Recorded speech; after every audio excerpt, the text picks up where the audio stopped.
everybody. I'm Chris Massey, and welcome to the Chris Massey Music Show here on the American Hearts Radio Network. We're coming to you live tonight from our studio in downtown Atlanta. Tonight is episode 14 of season 2 and the 30th episode of the Chris Massey Music Show. Can you believe that, Al? Congratulations. 30 shows. You know what that means? That means there is 15 hours of the Chris Massey Music Show on YouTube. I think a few more shows and they're going to start charging us for being on there. So anyway, okay. So let's see. So much going on in the news. It's hard to pick something to talk about. I mean, it's just a talk show host dream out there. So, you know, in wake of the recent horrific mass murder in South Carolina, the rebel flag has come under a lot of scrutiny here in the South, you know. And first off, I just want to say this is that, you know, not everybody that displays a rebel flag is doing it to be racist. I mean, look, that TV show Dukes and Hazzard, how you say it? Dukes of Hazzard. Dukes of Hazzard, excuse me. You can be of a hazard, huh? Oh, Dukes of Hazzard, excuse me. They have the rebel flag on top of the General Lee. Now, the only thing they've ever done racist on that show is just never have any black people on it. And then you've got Leonard Skinner, and Leonard Skinner has used this for a backdrop forever. But you know, Leonard Skinner, they're all about Southern pride, and you know, that's what it's about there. So not everybody uses it that way, but still, with all that, it's hard to look at the flag and not really realize what it represents. You know, the rebel flag was the flag of the Confederate States of America, a country that believed that it was perfectly okay to own other human beings and treat them like property. You know, that's what it was for. Now, you know, I hear a lot of white people, you know, saying, oh, they're being too sensitive about it and this and that and the other. And hey, man, it's part of our history, you know. And, well, let me tell you something. My ex-wife is part of my history, but when you walk in my house, you're not going to see a picture of her hanging up in the living room, you know. So the thing is this, is that, you know, it's easy for white folks to say this about the flag. But, you know, your ancestors and my ancestors, you know, they weren't bought and sold. And they didn't have their families torn apart. And they weren't made to work sun up to sundown, hardly ever getting days off, and beaten sometimes and even killed.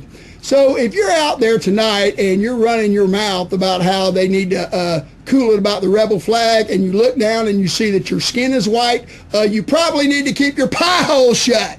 All right. Okay. Now in other news, Donald Trump. Donald Trump is out there just running his mouth about illegal immigrants like it's going out of style. I've seen him 4 times on network TV saying what a sorry president Jeb Bush is going to make. Donald, we really appreciate you getting out there and doing it for us. But it's safe to say you're not going to walk in a Mexican restaurant and see Donald dining anywhere anytime soon. You know, that is for sure, you know. So, Donald, if you like tacos and enchiladas, I think you're going to have to get your maid to make them for you. And truth be known, she's probably illegal as well. Okay, now, the thing, though, about Donald Trump is that he's not going away. He's not going away. He's going up in the polls, you know, and the lunatic fringe on the right, they like what he's saying, you know. And like I heard a commentator say the other night, the million-dollar question is this: how much are the Clintons paying Donald Trump to run for president? All right, we got a great show tonight. I got country singer Eddie Gooch and the one and only Daryl Rhodes is here. Stick around. We'll be right back. Are you looking for a great night out? Are you in the Atlanta, Georgia area? Are you looking to check out some live, awesome music during the week? They have keynote, poker tournaments, horseshoes, and special events. It's all at the Moon Shadow Tavern. That's at 3976 Lawrenceville Highway in Tucker, Georgia. That's the Moon Shadow Tavern. Give them a call, 770-674-2133. Check out their selection of great food, friendly service. Visit their website at msttucker.com. That's www.msttucker.com. Moon Shadow Tavern is a proud sponsor of the Chris Massey Web TV Music Show. show on www.americanheartsradio.com. Make sure you told them that American Hearts Radio sent you. Visit their website, check out their great selection of food, appetizers, wings, burgers, sandwiches and wraps, steaks and chicken, salads and sides. Also their drink specials. Live music during the week. Check them out. Give them a call, 770-674-2133.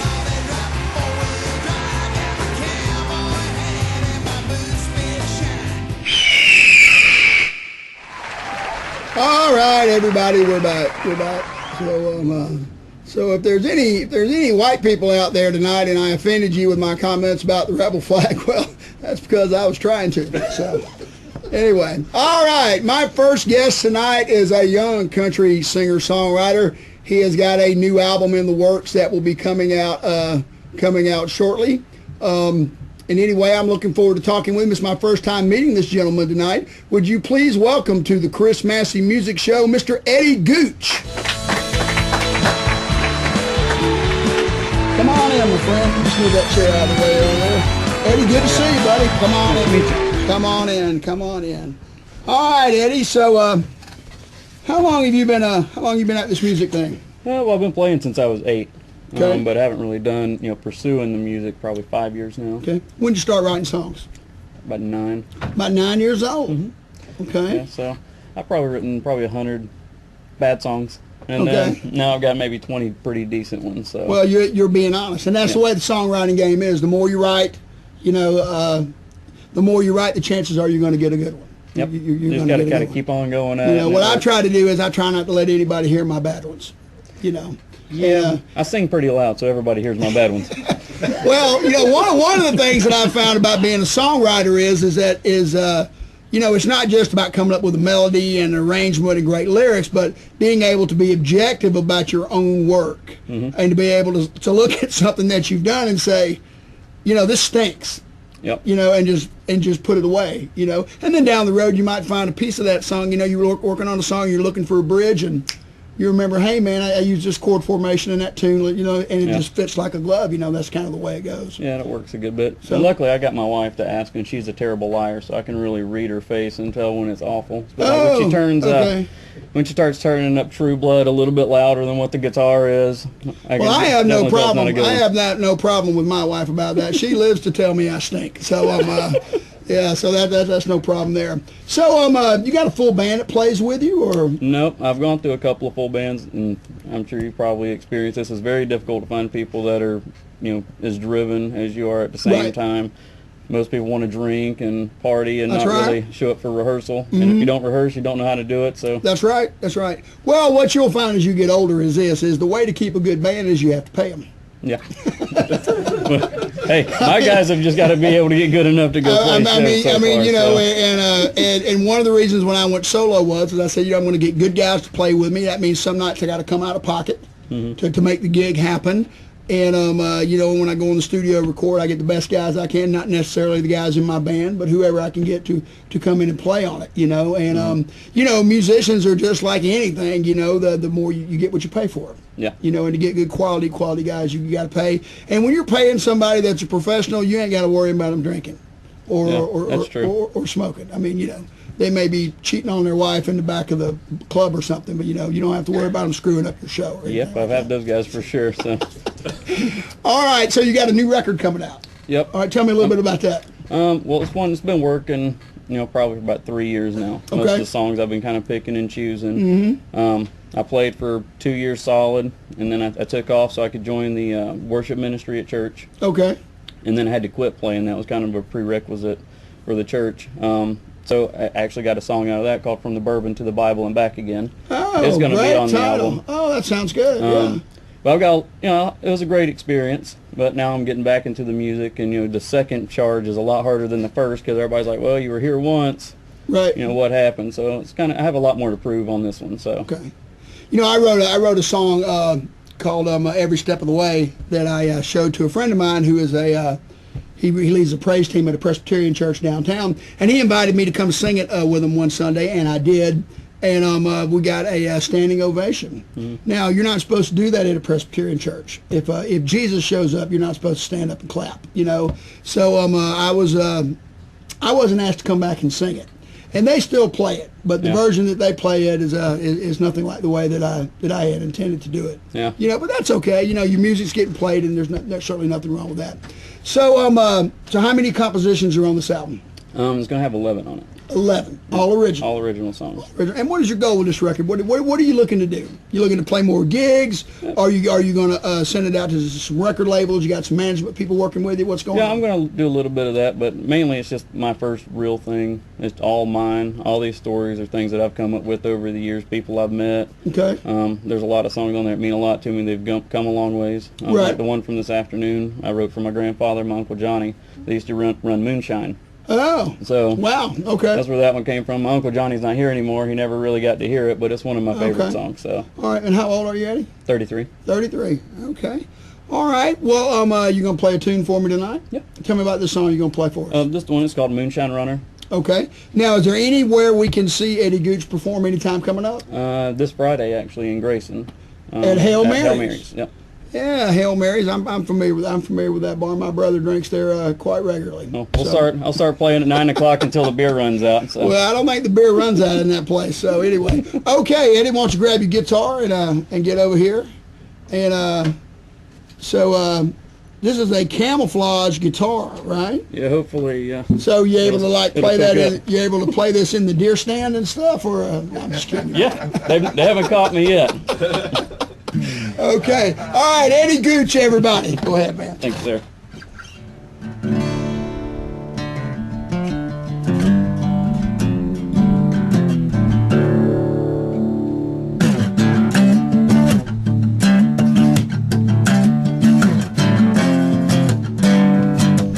It was a cold Georgia night when I saw Granddaddy make his way to the car from the shed. And 2 dozen Mason Johns still were lighting from the Blue Ridge Hill. Put 'em in the back, said climb on in, son, tonight you're gonna learn to drive. When the time comes for me to pass this crown, you're gonna know how to rule the night. 'Cause I'm a moonshine running son of a gun, I live and die by my own rule. Got a cold 45 riding in the dash, case they turn them blue lights on. Not afraid to take a dirt road, turn them lights on, but make a final stand of fire. Well, I'm gonna shoot to kill, 'cause I ain't gonna miss and they ain't taking me down alive.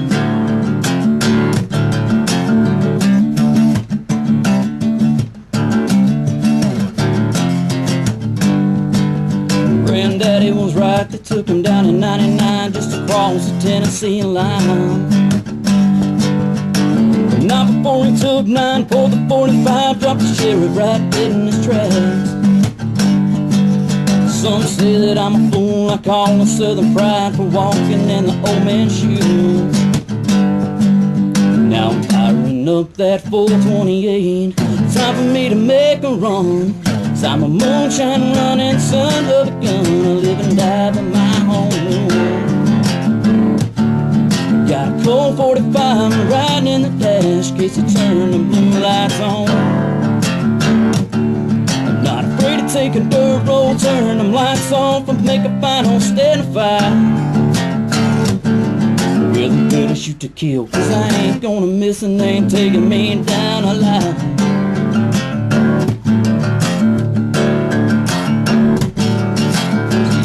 Day when I was making my way outside of the Harvest Moon, headed up north to old Tennessee to cruise familiar road. About a mile from the state line, where do I find I got an ambush waiting on me?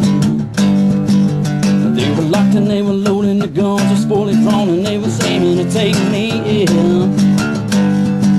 So I did the only thing that I knew to do, I shift the gears and I hammered down, screaming I'm a moonshine running son of a gun, die by my own rule. I pulled a cold 45 right out the dash when it turned them blue lights on. Headed down a dirt road, turned them lights off, and made a final stand of fire.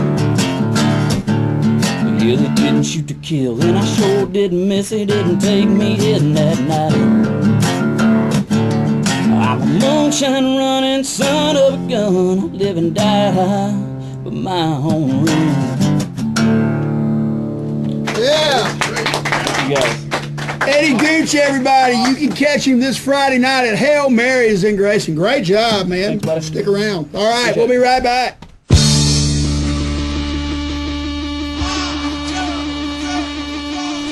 It's Leon Smoker with Rachel Jordan.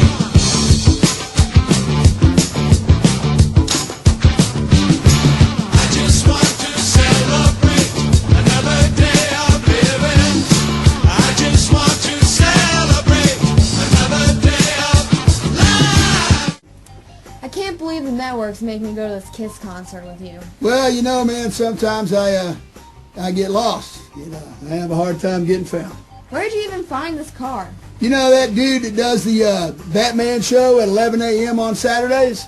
Oh yeah, so we let you borrow it? Well, sort of. What do you mean, sorta? Well, I mean, my car broke down and I kind of sort of took his. Well, did you ask him for permission? No. So you stole it? Well, man, look, it's not really stealing, man. We're going to give it back to him after we get back from the concert. It's unbelievable. Now, look, man, when we get to the concert, I've got some weed in the glove box there, man, and I want you to put it in your purse and take it into the concert for me. Have you lost your mind? Oh, shit. What? Oh, man, it's the cops, man. Quick, get that weed out, man, and shove it down your pants. I'm not shoving weed down my pants. Oh, shit, here he comes. Play cool, play cool. Hello, sir. Hello, officer. Listen, man, if you pull us over because you think we've got marijuana in this car, we don't have any in here. You were speeding. Yeah? Are you Leon Smoker? Yeah? Yeah, man, I'm Leon Smoker. Yeah, that's right, man. And this is Rachel Jordan. I've seen both your shows. Hi, officer. Man, you need to do a Yeah? Black Sabbath review. So you'd like to see us do a review of a Black Sabbath record, huh? You can go slow it down. Okay. All right, man. Well, listen, man, I really appreciate it. Whew. Man, that was close. You're an idiot. Officers require assistance.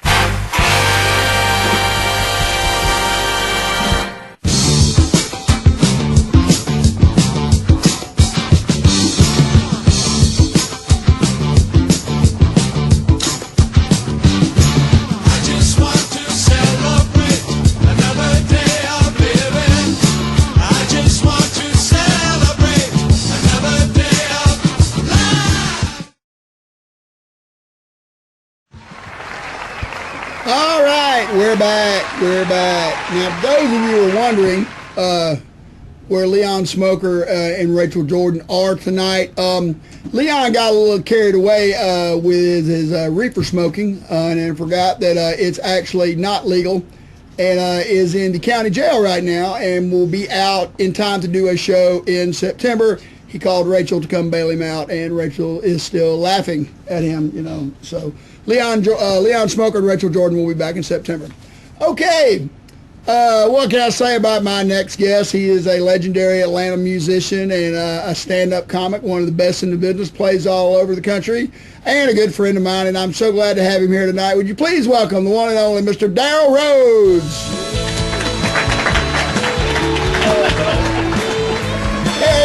Oh, good, sir. Daryl, come on in. With that build-up, I didn't think you were talking about me. I was going to go out and get something to eat. Well, Daryl, how you been? I'm doing great, man. I'm swollen up with excitement. I just got back from doing a benefit for the hearing impaired silent auction, and I've been, staying busy. That's right. Doing it. Well, actually, I don't know if I ever told you this, but I used to run moonshine with a guy named Johnny. I think he's related to Eddie Gooch. And I did moonshine running, when I was a little girl. Yeah. So speaking of little girls, Daryl, what is your, I think tonight or tomorrow night that Bruce Jenner, Caitlin, is going to be receiving the ESPY award for courage. Arthur Ashe, award. Yeah, really took a lot of courage. A lot of courage and a sharp knife. I'm not belittling. I think somebody else did that. I'm not belittling, what Bruce, Caitlin did, but Right. But there's so many people that did so much more, to me, that benefited so many more people that and plus I'm just tired of the Kardashian thing. I told you that Kim Kardashian is one of those people that could kill a person in front of 1,000 people and still never be described as a person of interest. So. Well, he's another one of those guys. It's been a bad month for the religious right. I mean, let's just say first. Yeah, but they don't know it. They just keep on coming. You got Bruce Jenner becoming Caitlyn. Gay marriage is legal in all 50 states now. They're making them take the rebel flags down. I mean, it just keeps going. The only thing they got going for them is that Donald Trump is saying what they think about illegal immigration. I think, and I said this on Facebook, and I really actually kind of halfway believe this. If you're making a deal and you want to sell something for $100, you ask $200, right? And they talk you down to $100. So if you put an idiot up there that's really overstating everything, then people go, well, he's crazy, but, I do agree with this immigration thing. It's like, yeah, it's working. We'll put an idiot up there, he'll ask for 200, and we'll dial it back to 1. And actually, I feel like that's what they're doing, man. Does that make any sense? It does. When I saw him on TV, he's first talking about, he said, we're going to build a wall and we're going to make Mexico pay for it. Well, they're going to make Mexicans build it too. So that's right. That's right. And I don't think he's even a little bit familiar with the concept of having to pass stuff in Congress. Right. But don't you love when people go, well, I kind of halfway agree with him right there. I mean, hell, they coming over and taking my damn job. They're being surgeons now. I could have been one, damn it. I could have been a damn surgeon. I can pull stuff out of people. Well, and he's on TV and he's telling Sean Hannity, he goes, listen, I've been dealing with politicians all my life. Yeah, asshole, you've been paying them off. That's what you've been doing. Hey, you guys are great. Enjoy your salads. All right. So anyway, Daryl, you've got a rock and roll show coming up, which is something you don't do a whole lot of anymore. No, right? I'm actually I've been hired to play some drums for some different gigs. I did a jazz gig a couple of weeks ago. It was a lot of fun. I actually did just get back from Mexico. We have a house down in Puerto Vallarta, so I went down there for a week. But yeah, I'm playing in Moonshadow next Saturday. It's a 5-piece band, and I called it the 7 Young Cannibals. But there's only 5 guys in the band. Right, and people go, hey, how come you done that? There's 7, there's only 5. And I said, yeah, we don't need to go out to eat. It's just, it's like everything is like, and I'm not over anybody's head. They're just too damn low to the ground. So you got Donald Trump for president stickers on that house down there in Mexico? I got them up my pants. I used them to hold up my pants. It's funny because if you talk to the Mexicans down there, which I do on occasion, and they have a real high opinion of Donald Trump.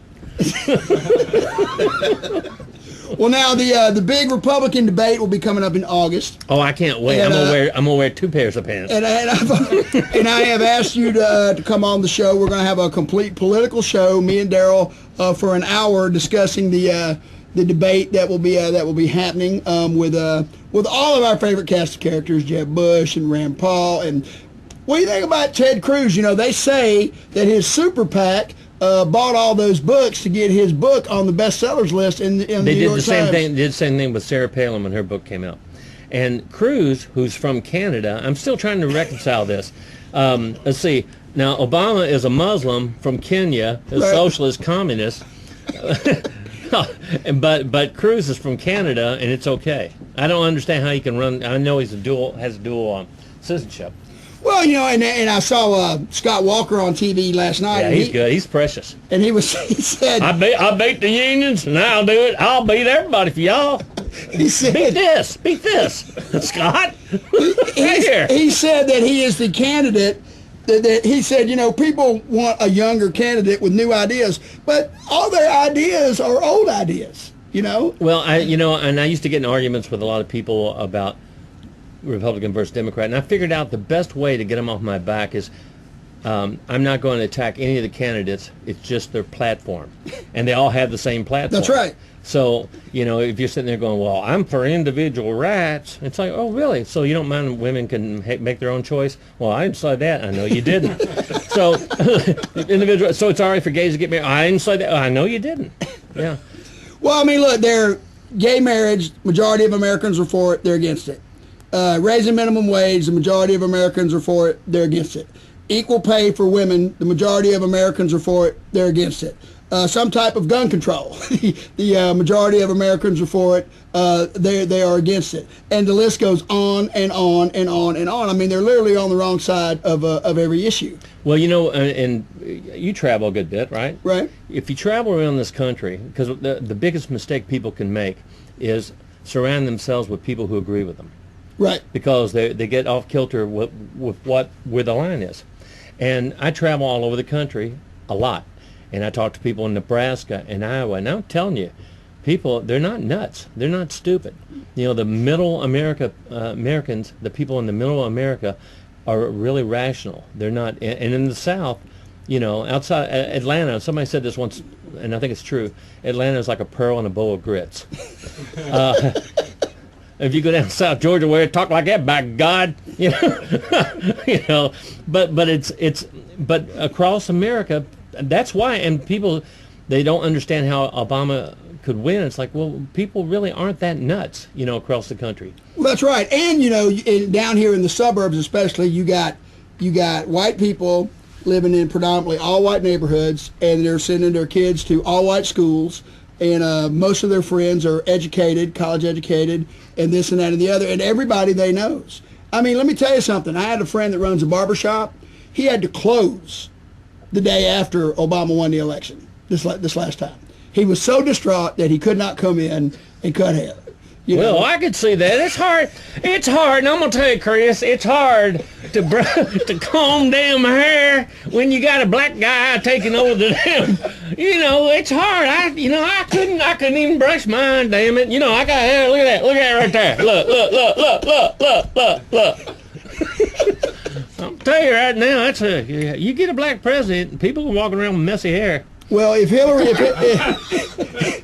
Hillary wins, I don't know what he's going to do. I mean, he might actually sell the shop. You know, 'cause I went in there the other day to get my hair cut, and I told him, he said, and it's in Lilburn, right? And he says, Chris, we're moving to the lake. We're getting the hell out of Liberalville. I said, this isn't Liberalville, it's Lilburn. The only thing liberal about this place is when I come here to get a haircut, for crying out loud. You know? I have worked stages where the people were so conservative that I actually stood on the left-hand side of the stage and said, I'm going to stand over here so I can balance out the room. But you know what? Bernie Sanders makes so much sense he doesn't have a shot. That's right. I listen to him and go, you know, and the whole socialist tag, people really don't understand what it means, so that works against him as well. But he's actually, and I don't think he'll win, but I'll vote for him before I will Hillary, and I'll vote for Hillary before I vote for anybody in the Republican Party. Right. That's right. Well, you know, he's not as bad as you know, the Democrats Hitler. don't look Not at as him. bad as Hitler. I don't think he's near as bad as Hitler. You know, that's Scott Walker. He's not a bad guy. He's not as bad as Hitler. Hitler killed a bunch of people. Scott Walker ain't killed nobody I know of. But ain't found the damn body. I don't know. That some bitch, you know, shit. You know what? What? You know what? He beat the damn Unions. He did beat.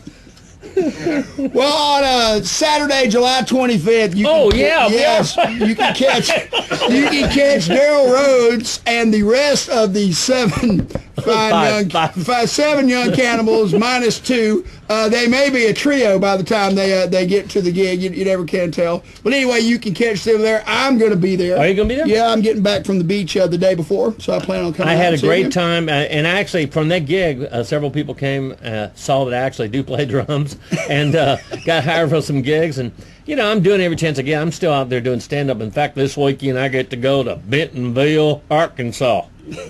That's right. Look at the head on that one. Yeah, you're gonna have to. I guess you'll have to be careful there, won't you? Well, I don't know, but I was thinking about Eddie's camouflage guitar. I just, you know, it reminds me. It's like I like to bump in people wearing camouflage, so I can go, "Excuse me, didn't see you." Does anybody ever bump into your guitar? I was like, I was deer hunting. I didn't know you were going to be out here playing. Sorry. Well, Daryl, I also wanted to tell you that on another note that I was at the pool at my apartment building, and this guy tells me that he is Jimmy Royale's son. Oh, Trey. Trey. Yeah. Really good guy. He's got manners. I don't know what happened. He does. He does, and he's planning on being at that show too as well. He's good. He's a good guy. So anyway, Daryl Rhodes will be at the Moonshiner on July 25th. Come on out and see him, and we'll be right back. You're watching the Chris Massey Music Show. And by the way, I'm Johnny Manzo and Leonard Skinner.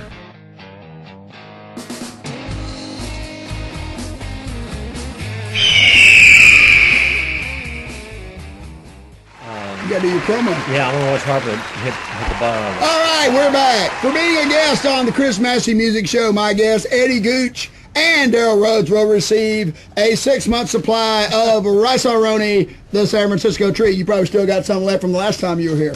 And a case of turtle wax. That's right, that's right.